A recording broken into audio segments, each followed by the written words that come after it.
So Mumbai is in the middle of some serious football mania, but it hasn't been so for a long time. In the middle of Intercontinental Cup, and tickets for the final have been sold out. Call it the Chetri effect, but I have run into some people who, even much before Sunil Chetri came out with that message, have been following Indian football. They call themselves the Blue Pilgrims. They like to stay anonymous. They don't want their names to be spoken about, but they are the passionate bunch in one of the stands that you saw in the last game, who've been sort of helping their stadium rally around.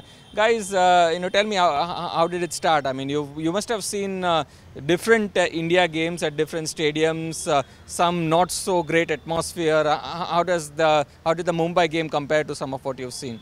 I think the Mumbai game is one of the best we've done as the Blue Pilgrims, and this includes the Under-17 World Cup. We started during the Under-17 World Cup, but that was still, at a situation where we were beginning out as a group, so we couldn't get together too many people, or we couldn't carry out as many activities as we could.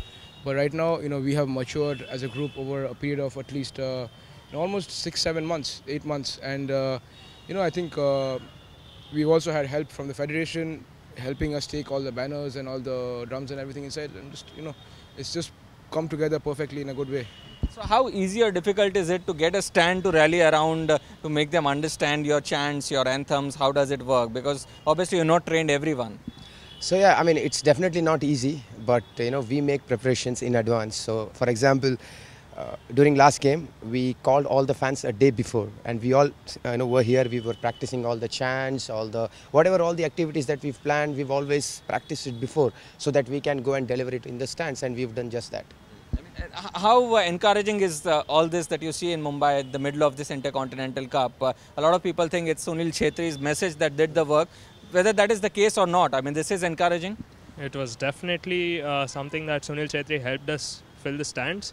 The first game we had like 2,500 people turn out to the game, but after the Chetri video we had the house full, and we have the next 2 games house full as well. So it's definitely helped out. Yeah.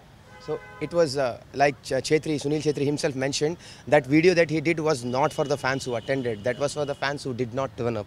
So so we were here. All of us. I'm from Bangalore. He's from Kolkata. So all of us have travelled from different parts of India, and that is what makes Blue Pilgrim special, because it's like a amalgamation of all the different fan clubs, different people supporting different clubs, coming together to support common cause, which is Indian football, and a single team, which is Team India. So the message that Sunil Chetri sent out was for the people who knew that the game was going on, but somehow found a reason to give it a miss. So yeah, I mean, he did. To be honest, when we saw that message, we really felt bad. I mean, we don't think any captain of any national team should be doing that. Let alone Sunil Chetri, who's given so much to our country, the best footballer ever, at least in my opinion, scored the highest number of goals for India. 3rd highest current active goal scorer. I mean, he's been leading us from the front, and him coming out and literally making plea for fans to come. It's really sad. People are saying that it's a great thing that he did. It is great, but for people like us, it's really sad, because he should not be doing this. It's not his job. His job, he's doing it more than what he should. I mean, You see it changing now with the success of this? We hope so, because at the end of the day, we do need a spark from somewhere.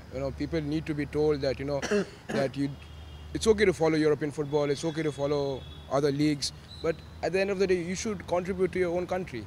If you sit in front of the TV and you're watching football every week and week out, how are you adding value to your country? It's good to do that. I mean, we are not against it. Like, we all are supporters of European clubs. But at the end of the day, we take priority in supporting a national team, because we believe that adds value to a country.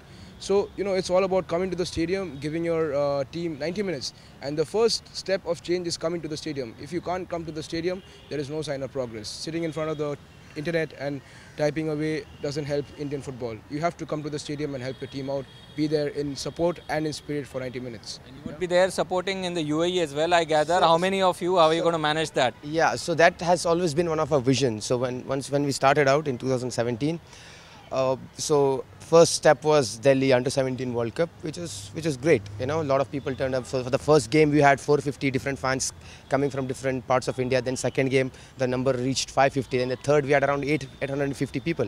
850 people coming and joining Blue Pilgrims, right, in such a huge stadium in Delhi.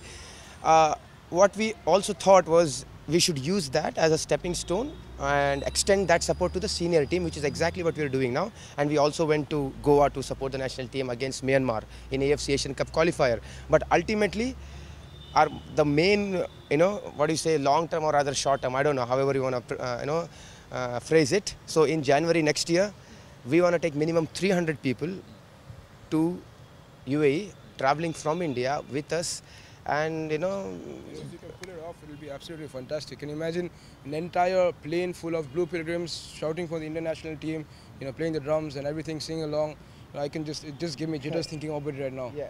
I know you guys don't have the drums right now, but give us a sample. I mean, you can maybe something in chorus for us to give us a sample of the kind of atmosphere that you create at the stadium. So before that, I would just like to add that, those of you watching this, if you feel the way all these people do, if you feel the way we do for the national team, please do get in touch with us on our Facebook, Twitter or Instagram, wherever. And we have already started, preparing to travel to UAE. Right now, we already have 60 people from all over India who are signed up to travel. Yeah. So already like 9 months left. 9 months left. So you can imagine we're already preparing for it, how serious we are about it. So we want to go in numbers. So if you're watching this, we would request you to get in touch with us. So let's take as many people as possible from India and let's do some epic thing, Yeah, good luck with that. So let's make some noise in unison like you guys always do. Give us a sample. What song do you want to do? Huh? Oh, We do for Chetri. We do Daleo. We do Chetri. It's too big, yeah? Okay. Let's go. Okay, sir. Can you see that man play? Today he plays his 100th.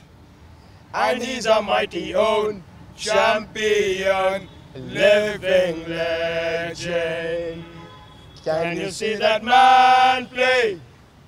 Today he plays his 100th. And he's a mighty own champion, living legend. Can you see that man play?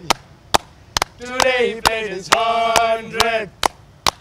And he's a mighty own champion, living legend. Okay, that's good. But with the drums, it sounds better. Yeah, indeed. But the champion has been strengthened by the support that Blue Pilgrims and fans like them have been providing. And hopefully this newfound support for Indian football is here to stay. In Mumbai, with cameraman Praveen Patil, Rasesh Pandani for India Today.